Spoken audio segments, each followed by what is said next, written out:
자, 키워드로 읽는 세상입니다. 시사인의 편집기획팀장 고재열 기자, 어서 오십시오. 네, 안녕하십니까. 오늘 골라오신 키워드는요? 국뽕포비아로 정해봤습니다. 이게 무슨 말이에요? 이제 국뽕이라는 단어를 먼저 설명해드려야 될 것 같은데요. 국가와 뽕의 합성어죠. 그러니까 국가라는 마약을 주입한다는 의미인데 이게 고대사에 좀 확장주의적으로 쇼비니즘적으로 바라보는 이제 그런 것에 대해서 비판할 때 나온 말이고요.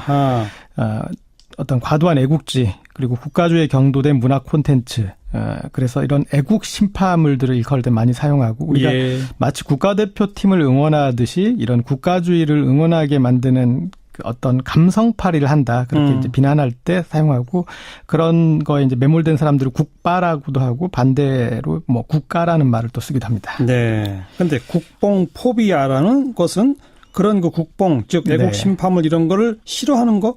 그렇죠.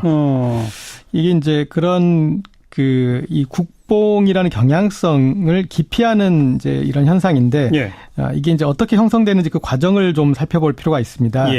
박근혜 정부 때는 이제 이런 이 국뽕 콘텐츠라 비난받는 그런 콘텐츠가 많았습니다. 아버지 박정희 시대에 우리가 건전가요가 있었듯이 그랬죠. 박근혜 정부에서 이제 건전 영화가 있었다고 해야 될까요? 그래서 건전 영화. 연평해전이나 인천 상륙작전 같은 이런 영화들을 이제 그렇게 분류할 수 있을 것 같은데 이런 영화가 또 개봉도 하고 그리고 그 흥행도 하면서 그래도 정부의 또 후원도 많이 받으면서 이 한국 영화의 애국주의가 이슈가 됐습니다. 이런 영화를 국뽕 영화라고 부른다. 네, 그렇죠. 근데 그거에 대한 어떤 좀 반발 심리들이 생긴 거죠. 네. 과도한 국가주의를 비판하는 흐름 이런 건가요? 그러면? 그렇죠. 그래서 이제 이런 그 반발의 움직임이 있고 그리고 어떻게 보면 박근혜 정부에 대한 반발심이 박근혜 정부의 문화 정책에 대해서도 이제 반발하게 만든 것이라 볼 수 있는데요. 게다가 블랙리스트 사건 같은 것도 있었으니까. 같이 연관되는 그러니까요. 얘기입니다. 그래서 이를테면 이제 종북 사냥하는 것처럼 반대편에는 또 이제 국뽕 사냥 그런 비슷하게 있었다고도 할 수 있을 것 같습니다. 그래서 이 영화는 국뽕이 아니냐 이런 식으로 이제 좀 비난을 할 때 사용됐는데 그게 좀 지나치기도 하다. 과잉 해석도 있었습니다. 이를테면 이제 명량이나 국제시장 같은 영화도 이런 이제 국뽕 영화다 이렇게 비판하는 분도 있었는데 명량 같은 데를 보면은 이순신 역할을 했던 이제 배우가 충은 임금을 향하는 것이 아니라 백성을 향하는 것이다라고 해서 이제 그런 표현도 했고 국제시장 같은 경우는 이게 그 시대에 대해서 합리화하는 게 아니라 그 시절을 산 인물에 대해서 합리화하는 것인데 너무 좀 몰아붙인 경향이 있지 않나. 박근혜 전 대통령이 이제 국제시장의 한 대목인 그 국기에 대한 경례 장면을 보면서 애국심을 언급했는데 사실은 어떻게 보면 국가라는 권위에 너무 좀 일반인들이 억눌려 있어서 부부싸움 와중에도 국기에 대한 경례하는 그런 걸 보여준 건데 오해한 거잖아요. 이제 그런 것처럼 이렇게 이제 국뽕영화로 이렇게 공격하는 것은 그 시절에 우리도 또 여유를 갖지 못했던 것 같습니다. 네. 근데 실제로 박근혜 정부가 국가주의를 강조했잖아요. 그렇습니다. 그래서 지지자들은 스스로를 애국 세력이라고 부르고. 그렇죠? 그리고 이 국가주의와 블랙리스트가 바로 연결이 됩니다. 그 블랙리스트의 어떤 출발점이기도 하고. 그러니까 문화 콘텐츠가 국가의 통치행위에 도움을 줘야 하는데 왜 국가에 반대하고 비판하냐. 이제 그런 데서 블랙리스트가 시작됐습니다. 어떤 잘못된 문화예술관이라고 할 수 있는데 국가의 어떤 의무는 방기하고 국민의 의무를 이제 강조하는 그런 것이었는데 박근혜 정부를 보면은 법치주의도 그런 식이었지 않습니까? 법치주의가 원래 법에 의한 지배를 통치 권력을 규제하는 것인데 국민을 어떤 위협하는 도구로 사용했는데 비슷한 양상들이 그런 문화예술계에서 나타났던 것 같습니다. 그렇고 이제 뭐 더 중요한 거는 그런 국가주의 영화가 정부로부터 실제 제작 단계에서 무슨 지원이나 뭐 이런 걸 받느냐. 그렇죠. 맞아요. 그래서 화이트리스트 문제도 제기됐었고 그렇죠. 아직 개봉하지 않은 사선에서라는 영화가 있는데 북한 인권 문제를 다룬 영화인데 제작비의 거의 절대액을 45억 중에 거의 43억 가까운 액수를 국가에서 이제 지원을 받아서 좀 시비가 걸린 그런 게 있고요. 그리고 이런 이제 이 제작을 하게 되면은 상당히 어떤 군대 협조가 잘 돼서 제작비를 절감을 할 수 있습니다. 군대가 협조해 준다? 네. 그래서 뭐 드라마 태양의 후예 같은 경우는 육군과 업무 협약서를 만들기도 했었고 연평해전 같은 경우는 뭐 대령급 이하 해군 간부들이 뭐 바자회를 열기도 했었습니다. 그래서 근데 이게 이제 이런 국가주의 이런 컨텐츠에 영향을 받은 외국 컨텐츠들도 비슷한 양상이 나타나는데 재밌는 게 그 태양의 후예 드라마를 모방한 드라마가 이제 태국의 러브 미션이라고 있는데 예, 이 드라마도 태국에서 어떤 비난을 받냐면 쿠데타로 집권한 군부를 이 군대 영화니까 군대 드라마니까 미화한다 이제 그런 비난을 받게 됐습니다. 예. 그리고 조금 약간 다른 사례지만 명량 같은 경우에는 중국에 어떤 식으로 활용이 돼 있냐면 중국은 외국 영화 쿼터가 되게 적거든요. 그렇죠. 근데 쿼터를 주고 그리고 개봉 시점을 12월 그 성수기 때 거의 안 주는데 명량을 줬습니다. 그리고 12월 12일이라는 난징 대학살 국가 추모일에 맞춰서 삼천관에서 이제 개봉할 수 있게 그런 어떤 이제 당시 중일 관계가 안 좋은 때였는데 그때 또 활용하는 그런 경우도 있었습니다. 네. 그나저나 이 이른바 국뽕 코드를 영화에 넣는 이유는 어떻게 봐야 됩니까? 국뽕이라는 이 코드가 사실 블록버스터의 흥행 코드 중에 하나인 게 맞습니다. 그동안 이제 블록버스터 중에 남북관계 영화에서 많이 큰 대작 영화들이 나왔는데 그 반공 코드가 그 중심에 있었습니다. 그렇죠. 큰 영화를 만들다 보면 안전장치가 있어야 하는데 그 중에 하나가 이런 애국주의였다고 볼 수 있을 것 같습니다. 애국주의를 바탕에 깔면 관객몰이에 좀 도움이 된다. 네. 그리고 또 학교나 단체에서 단체 관람을 유도하기도 편하고요. 예.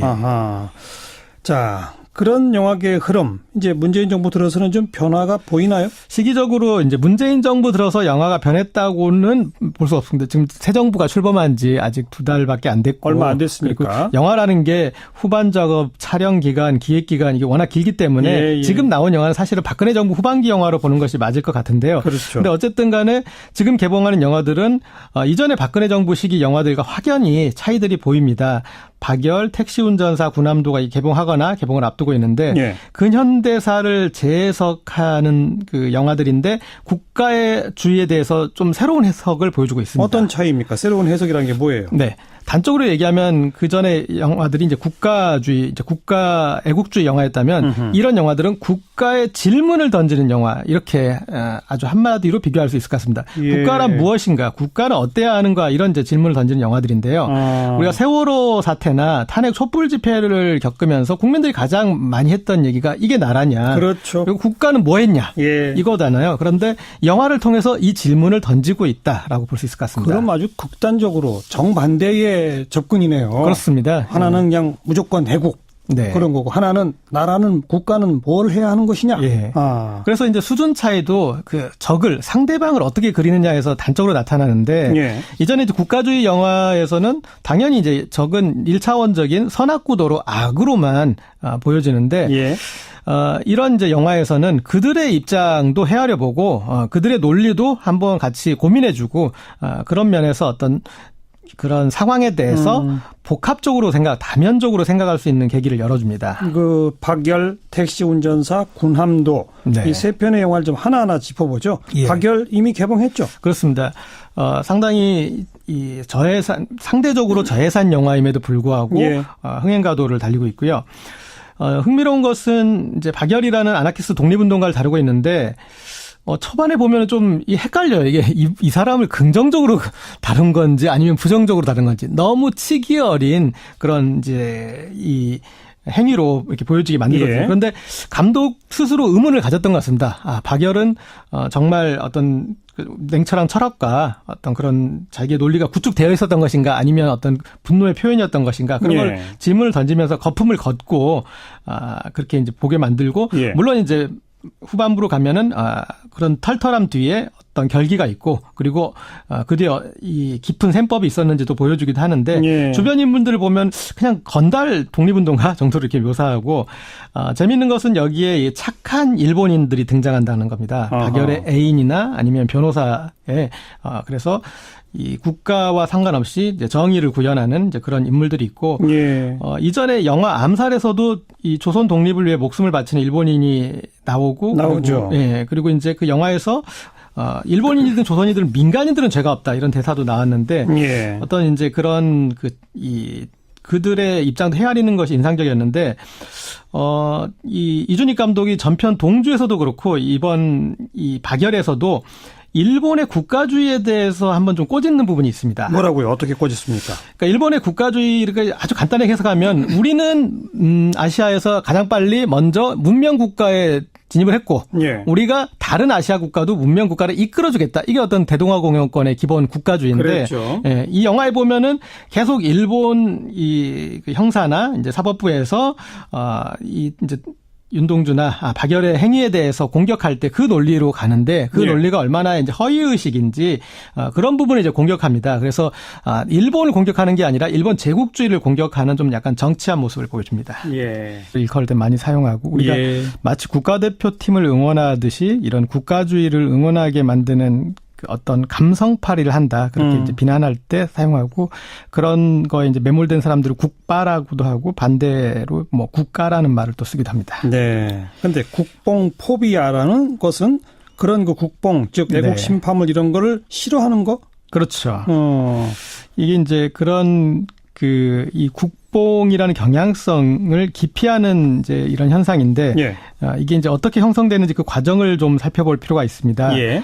박근혜 정부 때는 국뽕 영화다 이렇게 비판하는 분도 있었는데 아하. 명량 같은 데를 보면은 이순신 역할을 했던 이제 배우가 충은 임금을 향하는 것이 아니라 백성을 향하는 것이다라고 해서 이제 그런 표현도 했고 예. 국제시장 같은 경우는 이게 그 시대에 대해서 합리화하는 게 아니라 그 시절을 산 인물에 대해서 합리화하는 것인데 너무 좀 몰아붙인 경향이 있지 않나. 박근혜 전 대통령이 이제 국제시장의 한 대목인 그 국기에 대한 경례 장면을 보면서 애국심을 언급했는데 그렇죠. 사실은 어떻게 보면 국가라는 권위에 너무 좀 일반 이제 이런 이 국뽕 콘텐츠라 비난받는 그런 콘텐츠가 많았습니다. 아버지 박정희 시대에 우리가 건전가요가 있었듯이 그렇죠. 박근혜 정부에서 이제 건전 영화가 있었다고 해야 될까요? 그래서 건전 영화. 연평해전이나 인천 상륙작전 같은 이런 영화들을 이제 그렇게 분류할 수 있을 것 같은데 예.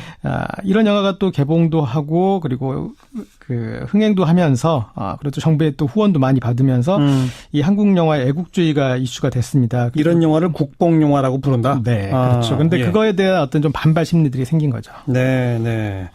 과도한 국가주의를 키워드로 읽는 세상입니다. 시사인의 편집기획팀장 고재열 기자 어서 오십시오. 네, 안녕하십니까. 오늘 골라오신 키워드는요? 국뽕 포비아로 정해봤습니다. 이게 무슨 말이에요?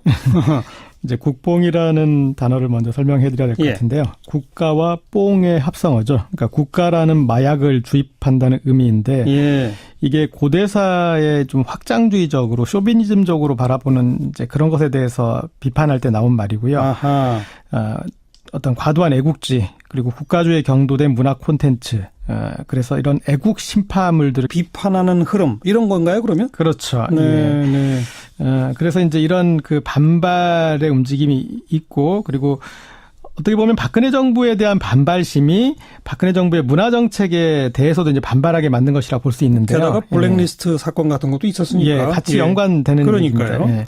그래서 이를테면 이제 종북 사냥하는 것처럼 반대편에는 또 이제 국뽕 사냥 그런 비슷하게 있었다고도 할 수 있을 것 같습니다. 그래서 이 영화는 국뽕이 아니냐 이런 식으로 이제 좀 비난을 할 때 사용됐는데 그게 좀 지나치기도 하다. 과잉 해석도 있었습니다. 이를테면 이제 명량이나 국제시장 같은 영화도 이런 이제